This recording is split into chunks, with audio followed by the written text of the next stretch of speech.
Hi, my name is Ryan Rathert. I will be presenting on the topic of the instruction of sacred music, in Latin called Tra La Sollecitudini.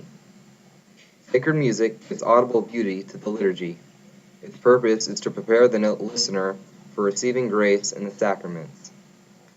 It was written November 22nd, 1903, by Pope Pius X. He says, "It is lifting up the spirit to God as a precious aid for the faithful in their active participation in the most holy mysteries." John Paul II later says in his Chirograph of the Supreme Pontiff that the direction of your attention should be to maintain and promote the decorum of the house of God. The main points I will be talking about with you today are the forbidden uses, controversy over women, scholae cantorum, playing according to the Gregorian chant, and instruments. The word forbidden is used frequently in this article. Modern music is encouraged but cautioned not to play profane music, such as Ariana Grande. I personally find her annoying and her voice isn't very good, so I wouldn't have her sing in church. Altering, omitting music, and playing theatrical style music is also prohibited. Keeping the priest waiting at the altar is another one.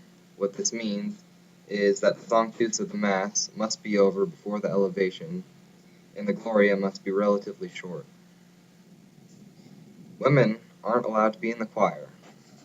What does this mean?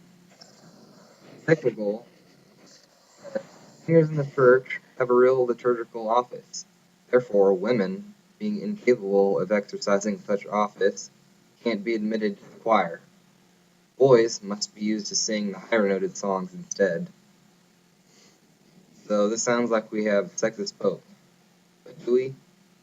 An inquiry on the 18th of December, 1908, there was an article called Prout Exponature. It said women must be kept entirely separate from the men.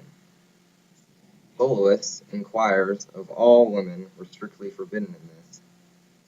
The document soon published, called Motu Proprio, allowed them to be in the choir, although boys and Catholic singers are always still preferred.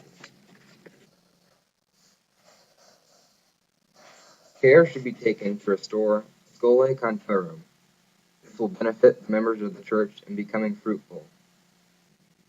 The school was established by Gregory the Great in order to teach the chant. The clergy were the original singers of the church during their time, and they ended up needing more time for themselves in holding their office. They ended up hiring other singers to take their job. Monks take the main role. Many popes helped form the school. And why was all of this necessary for today? Well, laws of sacred music performed so that clerics may leave the seminary with a true and full education of the matter. Music, developed in Latin liturgy, which is the original language of the Church, must be holy and universal, giving a good impression through manner and presentation. The Church becomes more sacred when it is used in harmony. Musical text must be sung in a comprehensible manner to the listener. Parts must follow their assigned form. Some examples of forms are psalms, hymns, the Gloria, and antiphons. Liturgical chants belong to approved singers in the church. Solo singers should be bound to support the purpose and focus of the liturgy instead of attracting attention to themselves. Only men of piety and good morals should form the part of the choir. Singers must wear appropriate uniform when they are visible to the public. Lastly, the chant must be brought about through dignity and love, free of any false or unauthorized persuasion. Traditionally, only organs were allowed to accompany singing. When allowed, other instruments should sustain, not oppress the singing. Bands are prohibited to play in the church, unless the church is in a proportional size. Wind instruments are limited. Pianos, drums, cymbals, and bells are frivolous, noisy, and forbidden. I personally play drums at the Church of Magdalene every Sunday, and it's big enough we technically form a band, but it's also allowed because the church is big enough.